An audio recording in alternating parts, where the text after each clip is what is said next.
Yo, what is poppin' Z community cuties? Let's get this party started, Z community. We're gonna be talking about the most debated topic of all time, which is, should you rent or buy the house that you're going to live in? So without further ado, let's get this party started.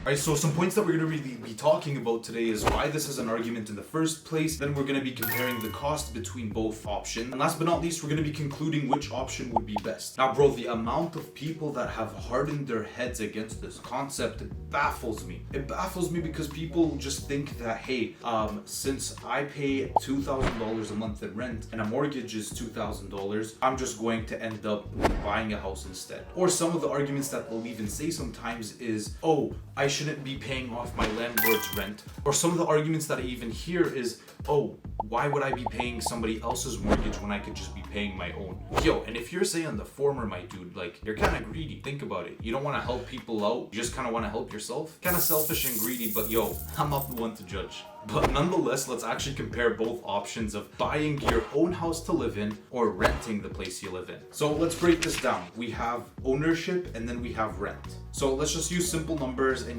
simple examples. So under a rent type of situation, you're paying $1,500 per month. It doesn't really change. Now let's just say that you decide to buy this exact same place that you live in and your mortgage is going to be $1,000. Why is there the difference? Because at the end of the day, the landlord's gonna have to make some profit off of renting this property to you, which is why he's giving it to you for $1,500. We live in a capitalistic world, so get over it. People are gonna make profits. You could be one of them too, but just listen until the end of the video. Now let's just say for this place that you're renting out, you're also responsible for paying your utilities, internet, and things of that nature. Adding those all up, let's just give it a random spitball of whatever, an extra $180. So that gives your total monthly cost $1,680 a month. Oh wait, you thought it ended there. Nah, B. Let's just say that a couple of months into the place, you find out that your sink stops working, your toilet's overflowing. What is going on? So what are you gonna do? Your first responder, you're gonna call your landlord or property manager, whatever the case is. You're gonna tell them about the situation. You're gonna come inspect it, fix it, and then leave. Does any money come out of your pocket? Now, unless you're the one who got super mad to the point where you're like, let me mess up this landlord's life. Chances are you're not gonna pay for those repairs or that maintenance. It's gonna be on the landlord at the end of the day. Now it ends there in terms of the renting process. You don't really have to pay for anything else on top of what we just discussed, aside from like home insurance, which is what, dude, like $8, $10, like something like. Now let's look at the flip side of this coin where you're the one who actually owns this house. You don't necessarily have to rent it because that's for another discussion, but we're talking about the type of situation where you live in the house that you just bought. Now we've already talked about the mortgage being $1,000 a month, so let's keep that in mind. But fast forward until, tax season comes along, and guess what? Your first expense is gonna come up with property tax. Now usually property taxes can average anywhere from 1% to 2% depending on what the government ends up telling you. Now let's just say that the house that you ended up buying costed you, I don't know, $1 million. Pretty realistic? I don't know, don't ask me. Now come tax season, and remember how we said property taxes would be anywhere from 1% to 2%. If we were to actually take 1%, 2% of $1 million, guess what? You're gonna have to dish out anywhere between $10,000 to $20,000 just on property taxes. Oh, wait. It gets worse. Trust me.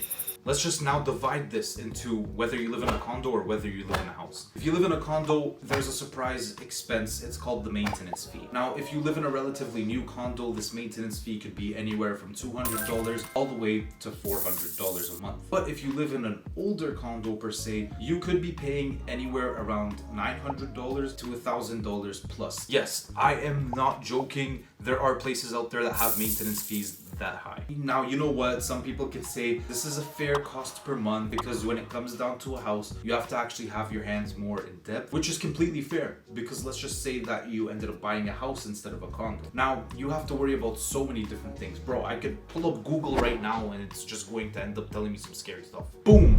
Having your gutters cleaned, making sure your internal heating and water systems are running fine, pipes, mowing lawns. Dude, like this list just keeps going on more and more. But at the end of the day, now Now, comparing this to the actual tenant or while you're renting a place to live in, do you know of any of these costs? No, because the landlord doesn't tell you or he doesn't pass that on to you. And if you have the mentality of, yo, like, why am I going to be paying someone else's mortgage off and why is he going to be making profits off me when I can do it myself? Well, guess what? Depending on the landlord, some of these guys aren't even breaking even, or most they're making is $100 per month because of all of these extra expenses that come out of the deal. Now, let's make a conclusion over here, right? Is it better to buy the house that you live in, or is it better to rent the house that you live in? Now, I'm pretty sure my case was strong over here, comparing the cost of home ownership along with renting the place that you live in. But at the end of the day, I would actually conclude that both are a pretty good option.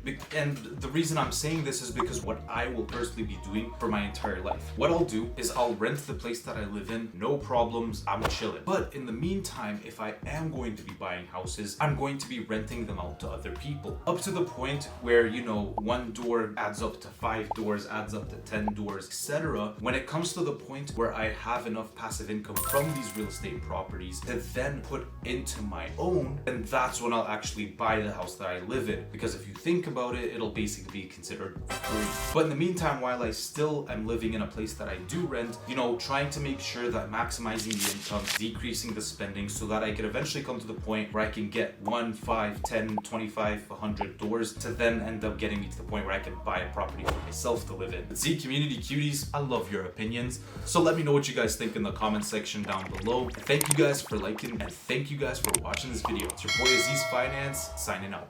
Peace.